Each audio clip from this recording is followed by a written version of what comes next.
حكاية أغلى سوبر ماركت في مصر معمول للطبقة الغنية، ولو دخلته صعب تطلع منه بسهولة. أسرار نجاح جورميه سوبر ماركت الأغنية في مصر اللي أسسه رجل الأعمال جلال أبو غزالة.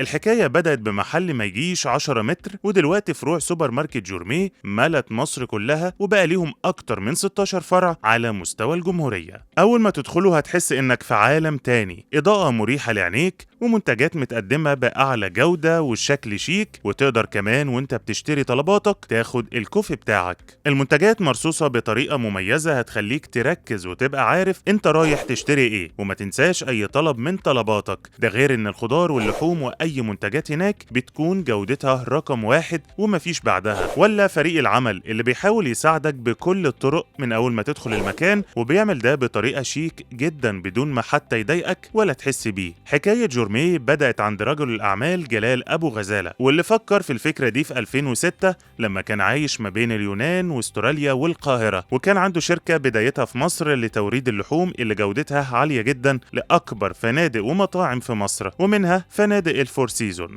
وبعدها قال لك طب ليه هشتغل مع الزبون وبس؟ طب ما تخليني مني للزبون على طول. عشان كده بدأ يفكر يوفر السلع العالية الجودة في سوبر ماركت مصري ويعمل بيزنس مصري مختلف. وتفاجئ ساعتها انه لا محتاج دعاية ولا غيره، كل اللي عليه يقول للناس انا بقدم اعلى جودة في مصر، لو عندك استعداد تدفع وتاخد اعلى جودة في السوق تعالى. ومن ساعتها الناس واقفة عليه طوابير. واول فرع كان في المهندسين، كان محل صغير كده 10 متر عبارة عن 5 ثلاجات، وكان بيوصل ديليفري للناس وعنده لحوم ومنتجات مميزة، وحقق وقتها نجاح كبير. وبدأ البراند يكبر بشكل مش معقول، خصوصا لما حصلت الأزمة الاقتصادية الأخيرة والمشاكل اللي كشفتها سلاسل الإمداد. ساعتها الأزمة خسرت ناس كتير، بس عند جلال أبو غزالة ومحلات من بره بدأ يدور على مصادر مصرية بجودة عالية وبسعر أقل، خصوصا إن الاستيراد كان في الفترة دي مستحيل. وفعلا عملوا منتجات مميزة في مصنع كانت بتديره الشركة بتيم قوي جدا، قدر يطلع منتجات عشقها كل اللي اشتراها، وبدأ يتعود على إنه يشتري منتج بجودة عالية